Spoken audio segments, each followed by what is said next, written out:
Bonjour à toutes et tous, ici Nina de la team Régénère. Alors aujourd'hui, je vous souhaite la bienvenue dans cet épisode 5 où on va entrer dans ce que j'appellerais le cœur de Breaking Through. Alors, jusqu'ici, on a compris pourquoi on fuit, comment la bête parle, comment la surstimulation détraque le plaisir et comment le corps peut redevenir un terrain de vérité. Mais tout ça converge vers un point, un seul, et c'est le moment que chacun redoute, et en même temps le moment que chacun doit traverser. Le manque. Alors, je préfère être honnête, c'est ici que tout se joue. Pas dans les concepts, pas dans la compréhension. Dans l'expérience de la traversée du manque. Parce que, et c'est là tout le message de cet épisode, on ne guérit pas de l'addiction en la contrôlant. On guérit en traversant ce qu'elle cache, en rencontrant en face la sensation exacte qu'on tenait à fuir depuis toutes ces années. Et cette traversée, elle porte un nom. Breaking through. Non pas résister, tenir, mais passer au travers. C'est en quelque sorte déchirer le voile et rencontrer la vérité du corps quand il n'a plus d'artifice pour fuir. C'est un épisode important. Peut-être le plus important parce que ce qu'on appelle manque, ça n'est pas un ennemi. C'est une réinitialisation, voire une purification du système nerveux. Une réinitialisation du circuit dopaminergique, en tout cas, ça c'est sûr. Et une chance. Ouais, c'est une vraie chance de reconstruire un corps qui n'a plus besoin d'être rempli pour se sentir vivant. Et c'est pour ça qu'on va parler aujourd'hui d'hormèse, d'inconfort volontaire, de froid, de jeûne, d'effort, ce que Thierry a toujours martelé. Il faut rencontrer la vie dans sa rudesse et sa beauté. Parce que c'est là que tout se joue. Dans la friction, dans l'inconfort, dans le pas facile, dans ce qui ranime la vie, que la stimulation a étouffé. Cet épisode, il va vous montrer une chose essentielle. Et c'est vraiment le message clé à retenir. La liberté ne vient pas en supprimant le manque, mais en cessant d'en avoir peur. Alors, petite parenthèse, n'oubliez pas, si vous le souhaitez, vous pouvez recevoir le PDF de ce podcast. Pour ça, c'est très simple, vous pouvez vous abonner à la newsletter de Régénère.tv et vous recevrez dans votre petite boîte mail un lien qui vous permettra de télécharger le PDF. Alors, revenons-en à notre sujet.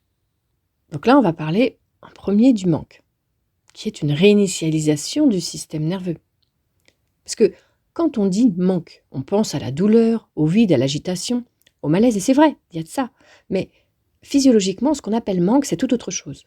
On peut dire littéralement que c'est la détoxification du système dopaminergique. Je vous explique. Quand la dopamine, elle chute, après des années de stimulation excessive, le cerveau reptilien, il tire la sonnette d'alarme. Danger, tu vas mourir, fais quelque chose là.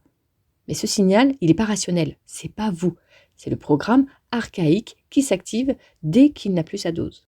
Mais qu'est-ce qui se passe si vous ne lui donnez pas ce qu'elle réclame ? Le cerveau reptilien panique.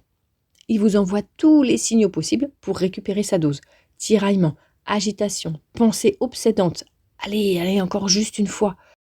Mais si vous ne cédez pas, si vous laissez simplement cette vague passer, alors il se produit quelque chose que la neurophysiologie décrit très précisément et qui est l'un des miracles les plus méconnus du vivant, la réparation. Mais qu'est-ce qui se passe concrètement ? Alors, en premier, on a une diminution progressive de l'hyperactivation du noyau accumbens. Le noyau accumbens, c'est le centre de la quête, la zone dopaminergique où se fabrique le « je veux » compulsif. Dans l'addiction, il fonctionne comme un amplificateur bloqué au maximum. Tout déclenche une envie, tout déclenche une tension. Quand vous laissez le manque venir, sans alimenter la boucle dopaminergique, cette zone cesse peu à peu de s'enflammer. Les neurones dopaminergiques y réduisent leur fréquence de décharge et les signaux de danger chimique s'apaisent. La tempête intérieure s'achève. C'est la première étape du reset. En deux, on a le réajustement des récepteurs dopaminergiques D2. C'est un des mécanismes les plus cruciaux et les plus méconnus. Dans l'addiction, les récepteurs D2, qui sont responsables du plaisir durable et de la motivation calme, ils sont désensibilisés. Et ça donne quoi ? La vie, elle paraît terne. On a besoin de plus pour sentir quelque chose. Le quotidien, il devient insipide et on glisse vers l'anédonie. Quand vous traversez le manque sans compenser, le corps refabrique progressivement ses récepteurs D2 et il réaugmente leur sensibilité. Ça prend parfois 48 à 72 heures pour commencer, puis ça continue sur plusieurs jours. C'est le retour de la capacité à ressentir le plaisir naturel. C'est comme rebrancher la lumière. Alors en 3, on a aussi la baisse du cortisol et de l'hyperactivation du système sympathique. Parce que chaque acte addictif est précédé d'un micro-stress interne. Le craving, biologiquement, c'est quoi? C'est une élévation du cortisol, une élévation de l'adrénaline, une tension musculaire, une respiration courte et une boucle de vigilance qui s'enclenche. C'est un mini état de survie en fait. Si vous ne cédez pas, ce stress, il retombe. Le manque n'est plus vécu comme une menace vitale, mais comme un simple inconfort. Et le système sympathique, combat-fuite, tout ça, ça diminue son activité et le système parasympathique reprend le dessus. Notre organisme sort littéralement du mode survie. Et enfin, quatrièmement, on a la réouverture du cortex préfrontal. C'est le point qui change la vie. Le craving court-circuite le cortex préfrontal, la zone qui sert à quoi? À décider, à raisonner, à donner du sens, à choisir, à se projeter. Quand la bête parle, le préfrontal se met en veille. C'est pour ça qu'on dit ensuite « je comprends pas pourquoi j'ai fait ça ». Mais dès que vous traversez le manque sans obéir, le préfrontal, il se réactive. Il reprend la main, il augmente sa connectivité. C'est la souveraineté intérieure qui revient. Littéralement, le moi conscient qui reprend le contrôle sur le système automatique. En résumé, la traversée du manque, c'est la guérison du système de récompense. Ce qui semble être une épreuve, en réalité, c'est une désinflammation du circuit du désir, une rééducation des récepteurs dopaminergiques, une sortie du mode survie et un retour de la présence consciente. Le manque, c'est pas le prix à payer, c'est la porte d'entrée. Il n'est pas un ennemi, il est le passage. En termes simples, le manque est la phase exacte où le cerveau se répare. Il se réinitialise, revient à ses réglages d'origine et retrouve la capacité de sentir, de choisir et de goûter la vie. Sans traverser du manque, pas de reset, et sans reset, pas de liberté. Mais tout ceci n'est possible que parce que vous avez compris au préalable que la bête n'a aucune puissance. Elle n'a ni bras, ni jambes, comme le dit Jack Trumpy. Donc, ce n'est pas un combat contre l'addiction, mais contre la voix de la bête. Et chaque minute où vous ne cédez pas, vous guérissez. Chaque vague traversée reconstruit votre système nerveux. Alors, deuxièmement, on va parler de l'hormèse, cet inconfort qui soigne. Le vivant, il est conçu pour traverser l'inconfort. Parce que la vie, elle ne s'est jamais développée dans un spa et aucune biologie, aucune, n'a jamais été façonnée pour le confort permanent. L'ADN humain, il ne s'est pas construit dans la mollesse, mais dans la contrainte, le froid, la faim, l'effort, la solitude, l'incertitude, l'attente, la peur maîtrisée. Pendant des millions d'années, notre système nerveux s'est structuré au contact de la résistance, pas de la facilité. Et c'est pour ça qu'il a besoin d'hormèse pour fonctionner correctement.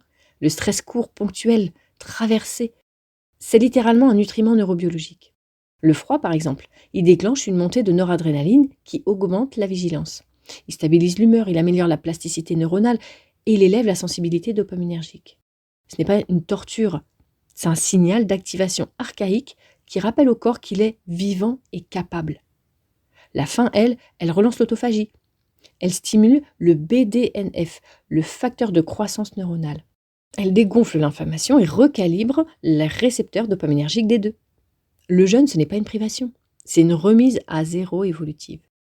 L'effort physique, ça réactive les endorphines, les vrais opioïdes naturels du corps, ceux qui apaisent, qui stabilisent et qui rendent heureux sans coup chimique.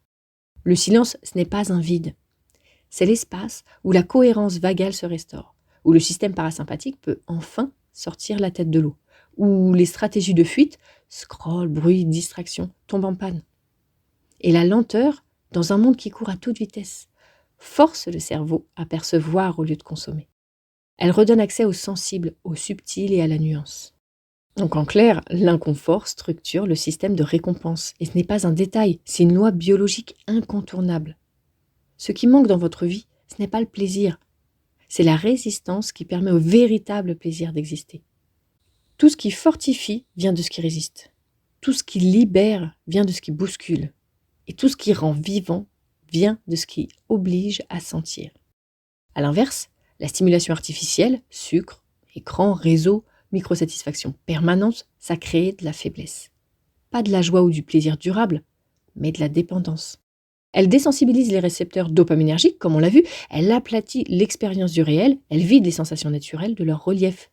Et en fait, elle condamne le corps à rechercher encore plus de stimulation pour ne plus rien sentir.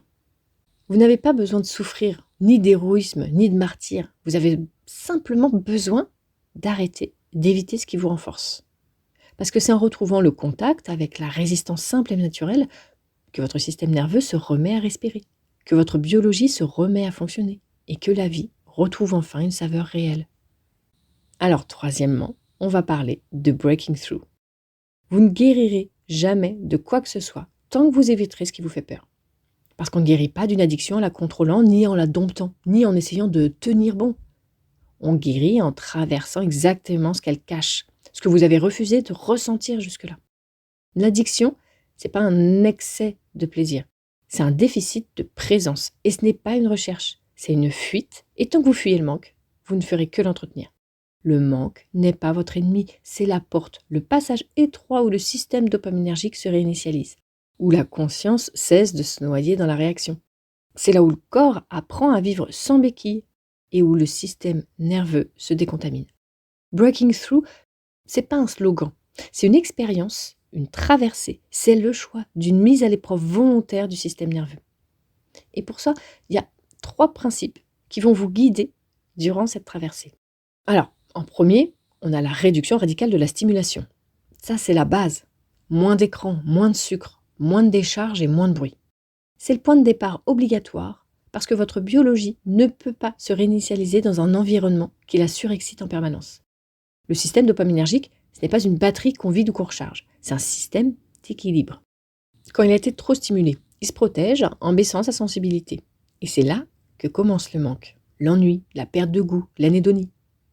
Et c'est pour ça que la première étape de toute sortie d'addiction, qu'elle soit numérique, alimentaire, sexuelle, stimulatoire, c'est toujours la même, retirer le carburant. Quand vous cessez d'alimenter, le système dopaminergique, il descend de lui-même, c'est mécanique.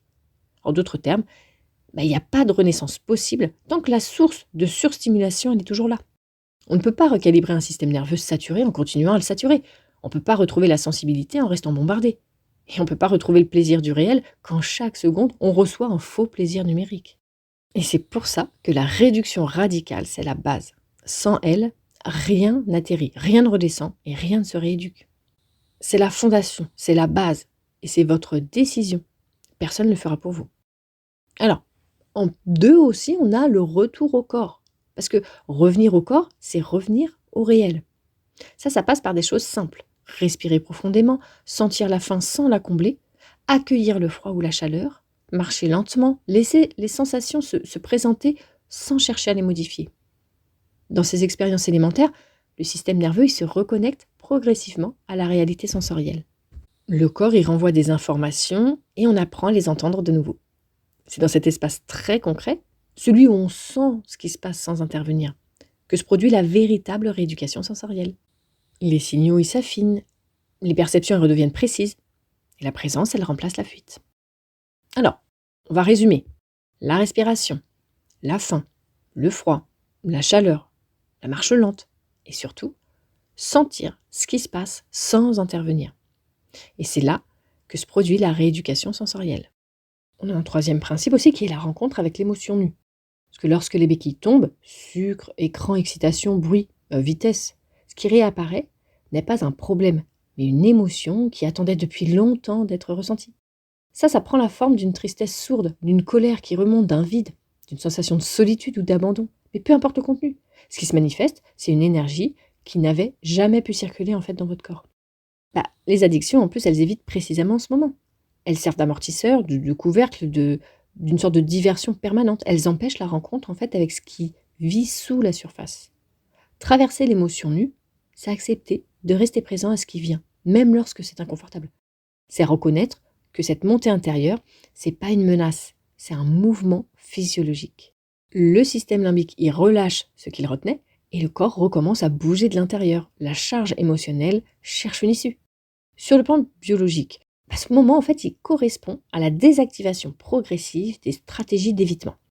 L'amygdale, jusque-là suractivée par la fuite de la stimulation, envoie un signal plus clair. Le nerf vague dorsal, qui a longtemps été figé du coup, il commence à se relâcher. Et le rythme cardiaque, il baisse plus lentement. Le cortisol redescend. Et c'est toute la boucle émotionnelle qui retrouve de la mobilité. L'émotion qui surgit, c'est donc pas une menace. mais c'est la preuve que le système nerveux reprend sa fonction naturelle. Sentir, traiter, libérer. Il ne s'agit pas d'analyser, ni de comprendre, ni de gérer. Il s'agit simplement de sentir sans recouvrir immédiatement, sans fuir et sans compenser. Et c'est dans ce contact direct, dépourvu d'artifice, que se produit la vraie transformation. L'énergie émotionnelle, elle se libère au lieu de se figer. Le système nerveux y retrouve sa souplesse et le besoin de compenser perd peu à peu sa raison d'être. Alors, quatrièmement, on va voir un petit peu quelques exercices de traversée. Ouais, avant de conclure ce podcast, qu'on a d'ailleurs voulu spécialement plus court que d'habitude, afin vraiment d'aller directement droit au but à l'expérience. On va vous proposer des exercices pratiques concrets, qui ne sont pas des techniques vraiment dans un sens psychologique. C'est plus des rites de passage, des portes qui rééduquent le système nerveux. À chaque fois, le principe, il est le même. On traverse, on arrête de compenser. Alors, le premier petit exercice, un silence de 20 minutes. Il ne s'agit pas de méditer ni de chercher un état particulier. Il s'agit juste de laisser le système nerveux apparaître tel qu'il est, sans le recouvrir. Dans le silence, tout ce qui était masqué par la stimulation remonte. Les pensées, les tensions, les émotions, l'impatience. Tout ça, c'est le signe que les circuits dopaminergiques cessent de fuir et que l'amygdale se décharge. Le silence, c'est un miroir. Il va révéler ce que l'on évite et, par là même, ce qui peut être libéré. Alors, en deuxième exercice, on va aussi avoir le jeûne numérique complet de 24 heures. Pas d'écran, pas de musique, pas de vidéo. Et ça, c'est une claque. En quelques heures, vous allez découvrir à quel point votre organisme dépend de la microstimulation pour éviter l'ennui, pour éviter le vide et la présence à soi. Les recherches en neurosciences le montrent. Un jeûne sensoriel de ce type-là abaisse le seuil dopaminergique, rétablit la sensibilité du noyau accumbens et restaure la capacité à ressentir les plaisirs naturels. C'est brutal au début, et c'est précisément pour ça que c'est efficace. Votre système nerveux se réinitialise. Alors en troisième exercice, on a aussi la privation douce. Pas de sucre, pas de café, pas de stimuli rapides. C'est pas une restriction, c'est une détoxification neurologique. Le système dopaminergique, privé de ses pics artificiels, en fait, il se met à recalibrer ses récepteurs D2. L'insuline baisse, le cortisol baisse, le système parasympathique remonte. La lenteur réapparaît et avec elle la capacité à percevoir. Et votre corps n'a pas besoin de plus, il a besoin de moins pour recommencer à sentir. Et en quatrième exercice, on va aussi avoir la respiration lente 5-7. Vous savez, inspirez 5 secondes et expirez 7 secondes. Cette allonge de l'expiration, elle va activer le nerf vague. Elle va baisser le rythme cardiaque, elle inhibe l'amygdale et elle fait redescendre le système sympathique. Autrement dit, vous traversez la vague dopaminergique au lieu de la suivre. En 1 minute, la chimie, elle change. L'attention va vers la présence et l'agitation, qui va ensuite vers la cohérence. La respiration lente, c'est une traversée miniature. Alors, en cinquième exercice, on a aussi le froid court, qui dure à peu près 20 à 40 secondes. Moi, ça, c'est un de mes préférés.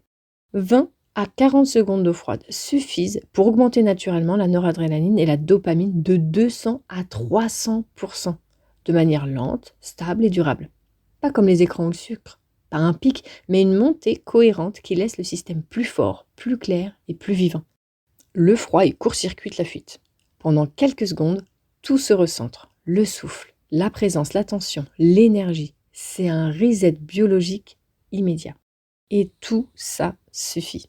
Pas besoin de protocole compliqué, pas besoin de stoïcisme héroïque.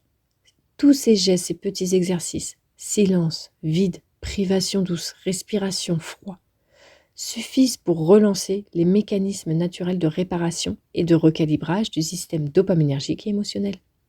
Ce n'est pas un travail mental, c'est un travail physiologique, presque animal, en tout cas vivant, et c'est la base de la traversée.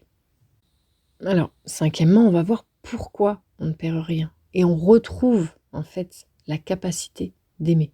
C'est ici que tout se dénoue. Pendant longtemps, on croit que traverser le manque, c'est renoncer à quelque chose, au plaisir ou à la joie immédiate. Et c'est cette petite étincelle qui semblait nous porter. On croit que va devenir terne, éteint et diminué. C'est la dernière grande illusion de la bête. Faire croire que sans elle, on n'est rien. Et il ne reste rien. En vérité, on ne perd rien et même on retrouve. On retrouve la capacité d'aimer sans compenser, de manger avec un désir réel au lieu de remplir un vide, de marcher avec joie plutôt que par automatisme, et de ressentir sans s'effondrer, de vivre sans se dissocier, et d'être présent au monde réel, avec ses nuances, ses textures, ses limites, ses silences. Encore une fois, le manque, ce n'est pas une punition. C'est un passage, un lieu de clarification. Il n'enlève rien d'essentiel. Il retire seulement ce qui empêchait de sentir. Lorsque le système dopaminergique cesse d'être saturé, lorsque les récepteurs se recalibrent, lorsque le préfrontal se rouvre, quelque chose d'ancien se réveille. La capacité à être touché par peu. Ce n'est pas la vie qui devient plus intense, c'est nous qui redevenons accessibles à elle. Nos sens, ils cessent d'être anesthésiés. Notre cœur, il cesse d'être en mode survie. Notre corps cesse de fonctionner au-dessus de sa zone rouge. Ce qui revient, ce n'est pas un plaisir fabriqué, c'est une capacité naturelle à être nourrie par le réel. On pourrait croire que les libertés commencent quand il n'y a plus de manque. Mais c'est l'inverse. La liberté, elle surgit quand le manque n'a plus le pouvoir de nous diriger. Traverser l'inconfort, c'est se rendre indépendant de la décharge, tout comme traverser le vide.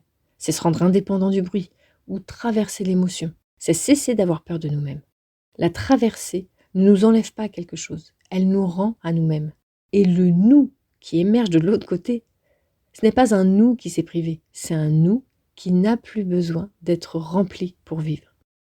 Alors, en conclusion, la traversée, c'est le début de la liberté.